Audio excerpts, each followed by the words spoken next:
And welcome back to coverage here of the Neon Dynasty Championship. Got two heavy hitters in the feature this time. Kai Budde versus Jean-Emmanuel Depraz. And the matchup's kind of cool. We've got the colors pretty well covered here. No green, but as you can see, it's Orzhov Venture versus Jeskai Hinata. Two very different takes on the format in the hands of our players who Sidra coming in, killing it. They're both 7-1. These are top of the standings outside of course, Jim Davis, our lone undefeated player who's sitting pretty at 8-0. You know, I'm kind of torn on who I want to win this match, Marshall. On one side, we have JED, Jean-Emmanuel Depraz, who I picked to win the tournament, right? Okay, and he's doing well. On the other side, we have Kai, who was always mean to me on Twitter. So tough decision. It's tough to pick right now, and we're just going to watch it unfold. All right, you're not going to take a stance. I like it. Yeah. Based on what you said, I'm going to root for Kai here. Okay. Yeah, because he's mean to you on Twitter. Yep. So just always makes fun of me on Twitter. So that's all right. Let's go JED. His picture looks like somebody who's making fun of you on Twitter. Yeah, I know. And by the way, he's done it to me too. So yeah. I feel your pain. Let's see how this thing plays out. Land go from Jean-Emmanuel to kick things off. It'll be the same for Kai. This one should be, I imagine, a pretty long and drawn out affair. On one side, you know, you've got some dungeons to venture through, which is pretty cool. You know, slowly generating card advantage that way. On the other side of things, you do have like the combo of Hinata, alongside Magma Opus, if you can fire that off. So we could see some real fireworks here, or we could just see kind of some slow, each player building up small incremental advantages. And you see that starting already with Kai not having a play here on turn 2. He's down black mana currently. On the other side, though, Jean-Emmanuel content to just start to build out his card advantage here with expressive iteration. He also finds a land off of it. Oof. Duress, as they say in the business. Now, he does get to go for the Lost Mine of Phandelver to get that Scry 1 off of this Nadar to try to find black mana. That's going to go right to the bottom. Yes, we are going to the cave's entrance. This is my favorite part of the show. Your favorite? Yeah, this is my favorite part of the weekend by far. Oh, boy. So, a little bit unlucky here for Kai, having scryed and also had 3 draw steps. No black mana in sight. Hinata, Dawn Crowned on the other side. Now, he could go for Desperation here, and he could go into the mine's tunnels. There you go. Well done. How you like well that done. one? Yeah, well done. Get himself a treasure and then fire off Infernal Grasp to kill Hinata. Yep. I think that's probably what you have to do right now. Yeah. Because you get this treasure from the mine tunnels as you attack before blockers are declared. Correct. And then you got to pay 3 here because the Hinata does tax you. And there also is no guarantee that we'll see a block here for what it's worth. I suppose if there isn't a block, then a precipitous drop post-combat would also work.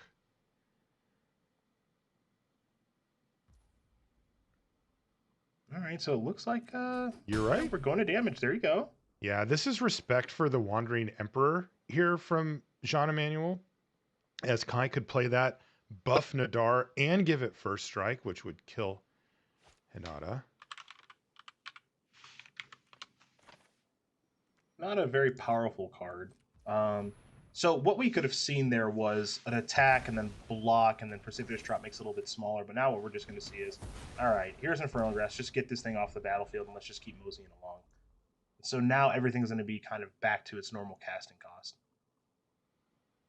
You know, given the relative desperation from Kai Budde here with 1, 2, 3, 4, 5 black cards in hand and no black mana in sight, that could have gone a lot worse. Yes, it could have. Yes, it could have. Okay, there's Hinata number 2 on the battlefield. Jean-Emmanuel with the backup plan, and there's an Abrade to kill Nadar. We really need to see black mana. Oh, and there it is. Shattered Sanctum off the top. All right. right, so we'll see how that changes things. Is it time to maybe fire off a duress? Do you want to get triumphant with the adventurer? Do you want to kind of pivot to the wandering emperor? Thinking storeroom, dark pool.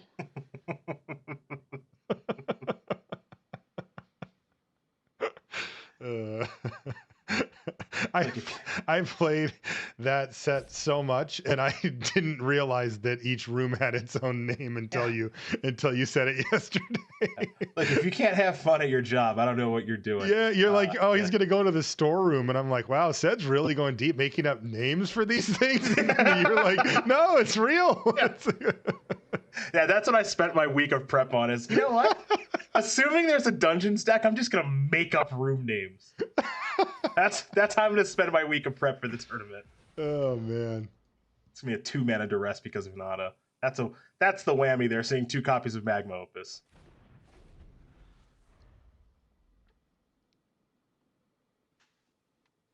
We always come prepared.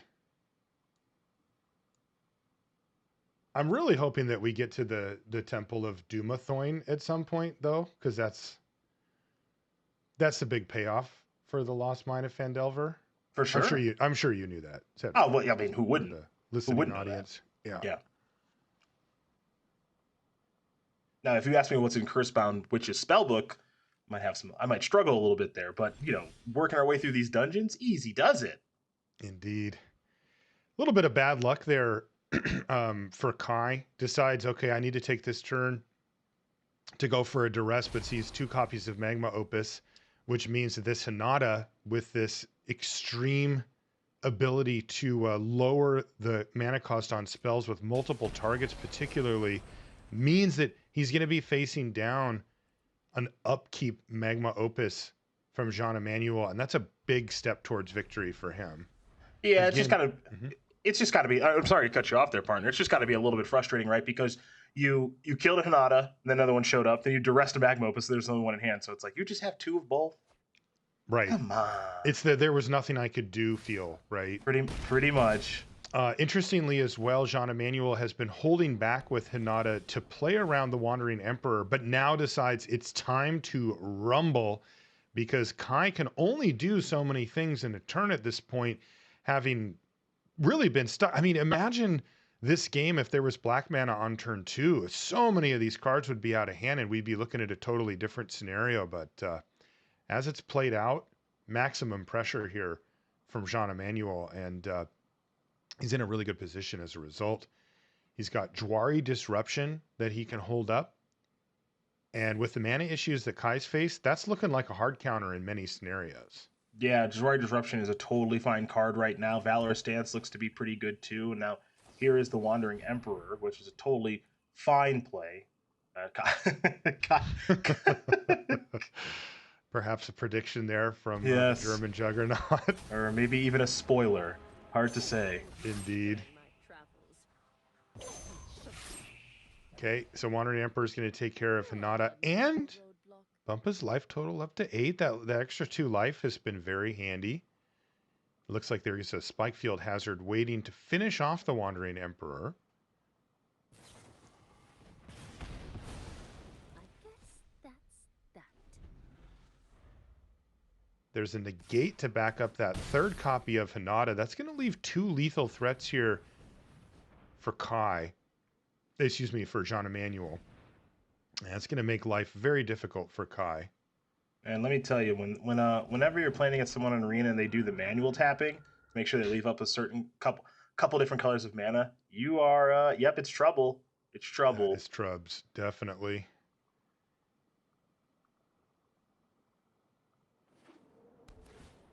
So let's see if Kai Budde can come up with any way out here.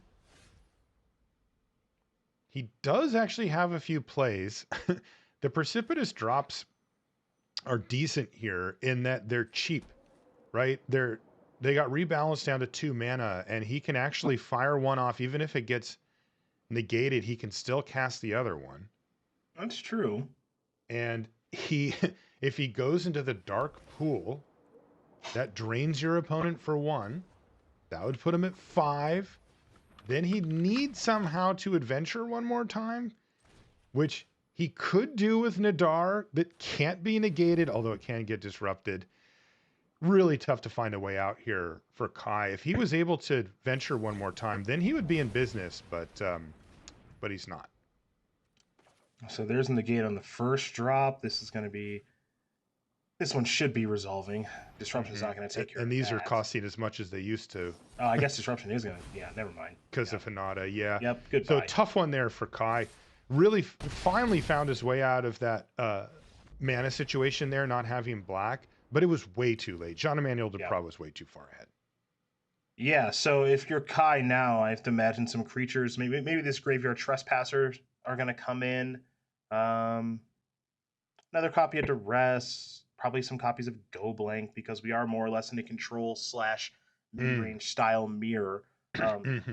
Kai is, again, he's building up small advantages over the course of the game by venturing through the dungeons, right? And Jean-Emmanuel Depraz has the ability to build up a big advantage in the game with Hinata plus Magma Opus, and in that game we saw the latter as opposed to the former. Boy, Kai's really going to work here. He's already taken out like 12 cards, maybe 10. This is a pretty big shift. Yeah, the Graveyard Trespassers and the Go Blanks are coming in. The Lolth as well.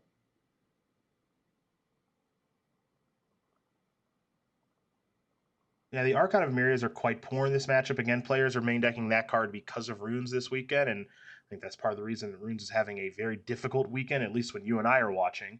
And then, more discard makes total sense here.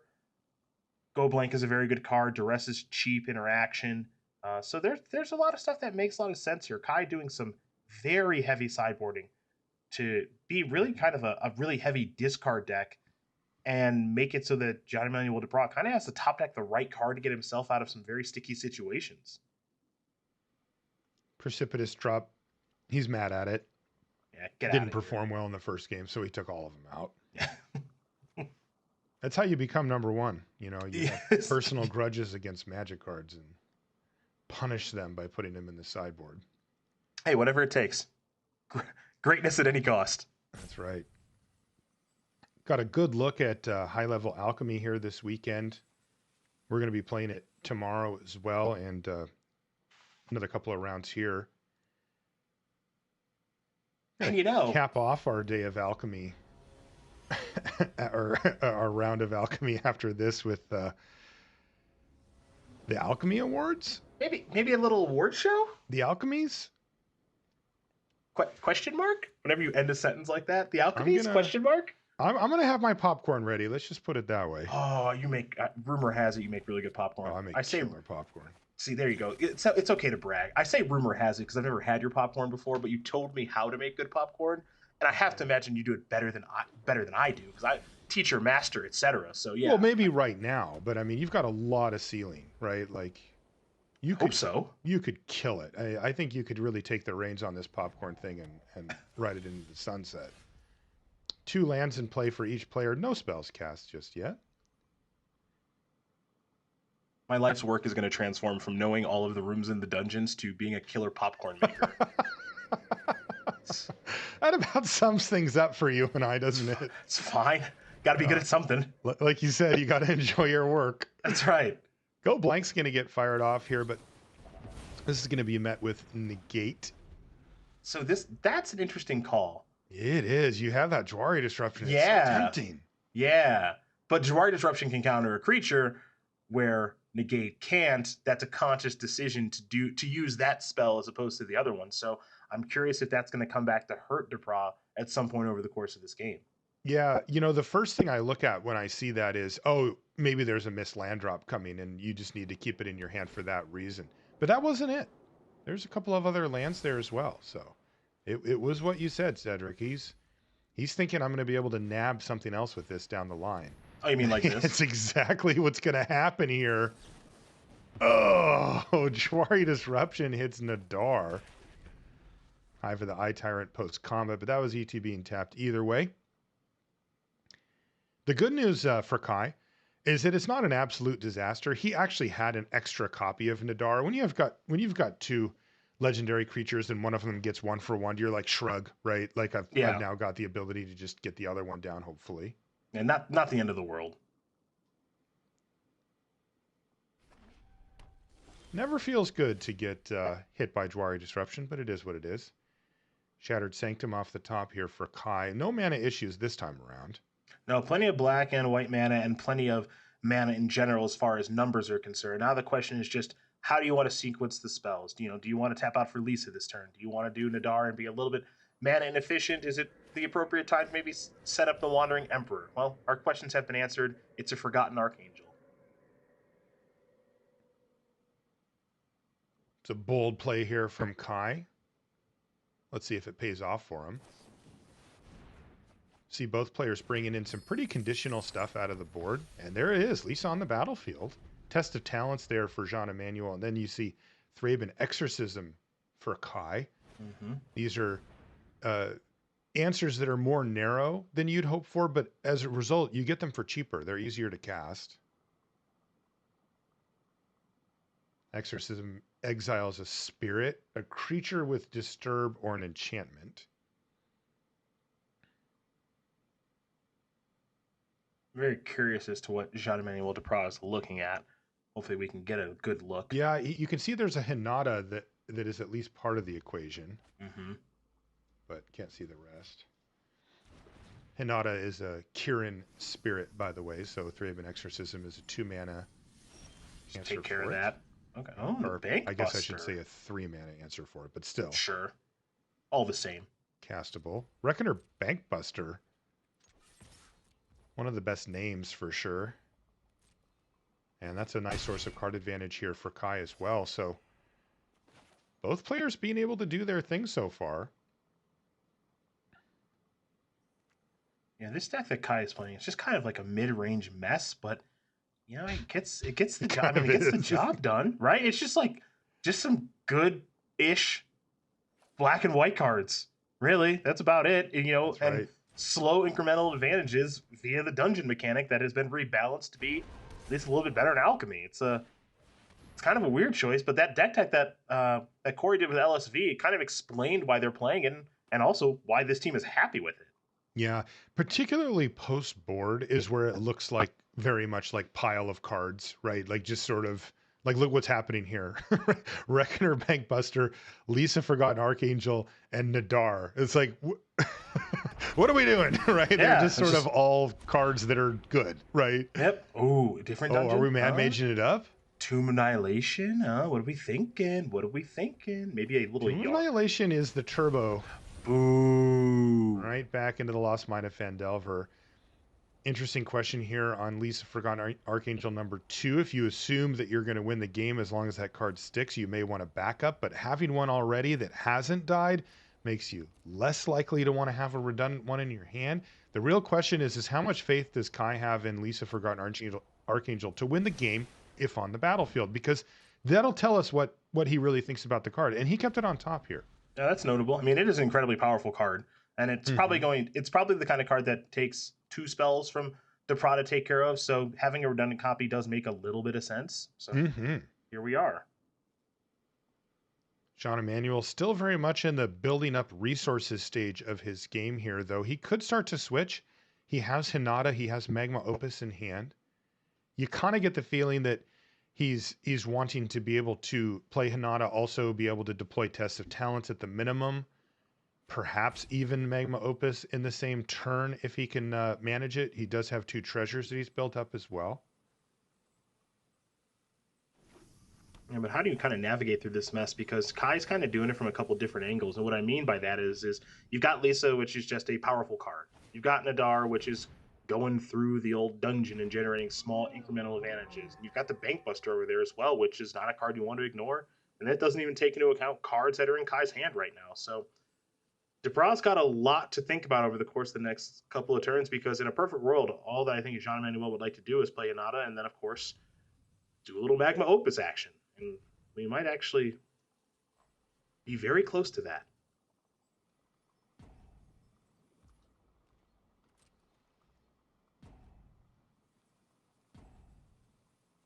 There's 2 Thraben Exorcism in the sideboard for Kai. He's brought one in and almost certainly has brought the other as well. Yep. Makes total sense. Relevant for Test of Talents if it does end up hitting that. Sure. take away some of Kai's easier answers for Hinata. Wandering Emperor is an answer, but as Jean-Emmanuel has shown, he's very, very aware of the Wandering Emperor as a potential option from Kai and is very much willing to play around it.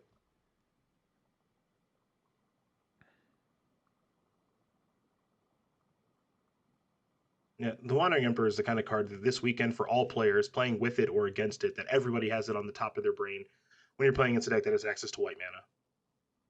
It's just Definitely so been the breakout powerful. card of the tournament. Yeah, I agree with you. I really do. This is a cool play. The Reckoner Bankbuster is going to get activated here by Nadar.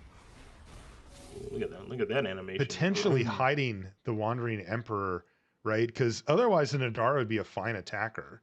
Sure.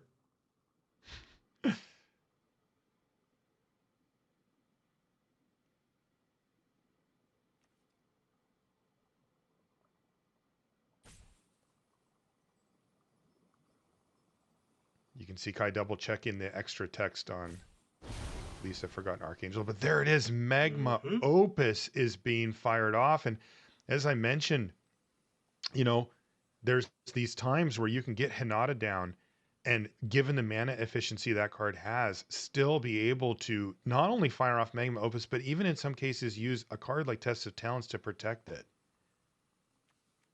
And It's so annoying. It really is. It really, really is. And in the inception of Alchemy, this Hinata plus Opus combo was found right away, and it was a thing that people had to really concern themselves with. Now, it didn't show up much in this tournament.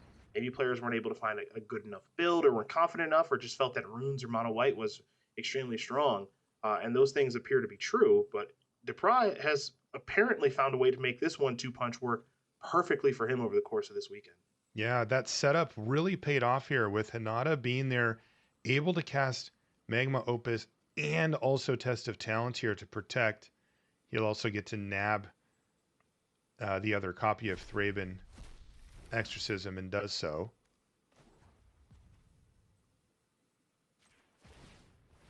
Now, before we're done here, though, the Bankbuster can release a little of its treasure there. Comes in the form of a land here for Kai, but it does mean that Jean-Emmanuel gets the 4/4 token and also doesn't take any damage this turn. And another Opus, huh? Wow. Yeah. That I was gonna say, you know, after the dust settled there, maybe Kai has a shot, but another Magma Opus off the top might seal the deal here for Jean-Emmanuel. I mean, he still has Lisa Forgotten Archangel. It's not a bad spot to be in. A very powerful hand with the Wandering Emperor and a backup Lisa, but Jean-Emmanuel can really keep you off balance with these Magma Opus. Yeah, this is continuously getting more difficult. And this doesn't even take into account the Cathartic Pyre, the Abraden hand that can work in combination to start eliminating some stuff. So yeah, this is starting to get really tough for Kai. Yeah, and yeah, Expressive Iteration just sitting there to reload as well. Yep. Really tough spot now for Kai Budde. This has been a totally fine draw from him.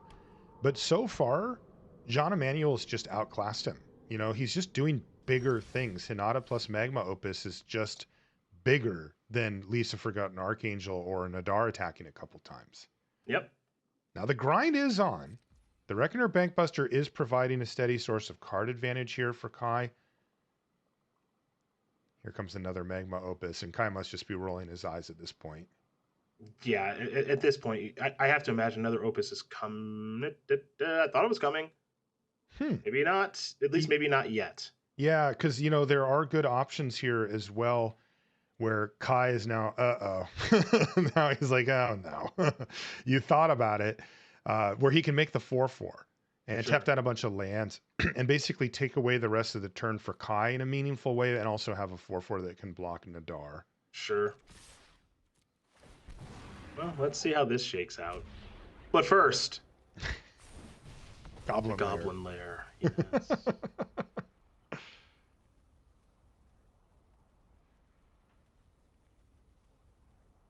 Personally, just as from a flavor standpoint, I think I'd almost always rather go through the mine tunnels as opposed through a lair of goblins.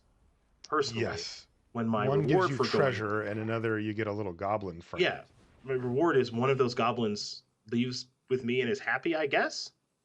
Yeah, you are making the world a slightly better place, but it's kind of costing you, so it's a personal decision there. Yeah, you're leaving with some scars and stuff is what I would assume. Yeah, I mean, you can look at the goblin. Yeah. Yeah. Look like a nice goblin. Yeah. Where'd you get that shield? Literally yelling at you. Yeah.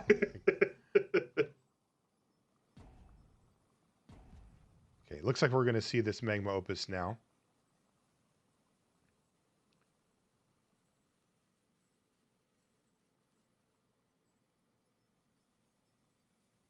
There are many a target to be decided here. Yeah, so. just weird sequencing timing here, right? Like, you can see the combos that are about to happen here. Lisa Forgotten Archangel's going to get nabbed by the Abrade or Cathartic Pyre here. Mm-hmm. Combination.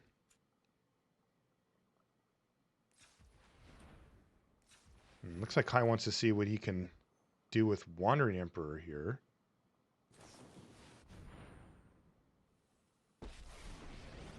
All right, so that's in there.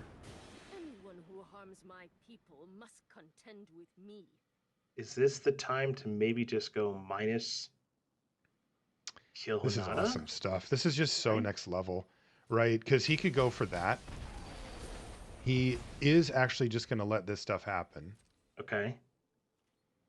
because he wants to be able to protect Nadar by giving it the +1/+1 in first strike if that's the choice that he makes. Now, having Nadar die here isn't the end of the world with Lisa on the battlefield already. Mm-hmm. And this forces Jean-Emmanuel to decide when and if to fire off the burn spells on Lisa. Okay, so Right. there's the counter. And now we're going to see a flurry. Because this is an opening here for Jean-Emmanuel to kill Lisa Forgotten Archangel first with Cathartic Pyre and then Abrade Nadar in response. And that will actually wipe the board here. Yeah. So this is all really good for JED. Everything's great. Yep. Yeah. Kai does have the ability to draw a card off of the Bankbuster still, but he's got a relatively stranded Wandering Emperor at this point. And he's facing down what could be lethal. It looks like it's one short right now, 4/8/12 plus the hazard. Yeah, it's 13. Perhaps an expressive iteration could find the last point of damage here. Hey, might as well sneak a peek. It's really Which you can important find. because if Jean-Emmanuel says he knows everything about what's going on over there, and so he needs to decide, well, do I need to send one creature at Wandering Emperor or no? And the answer is absolutely not. Goldspan Yeah. Dragon is going to be the big finisher there, and Jean-Emmanuel Depraz is going to pick up yet another victory here.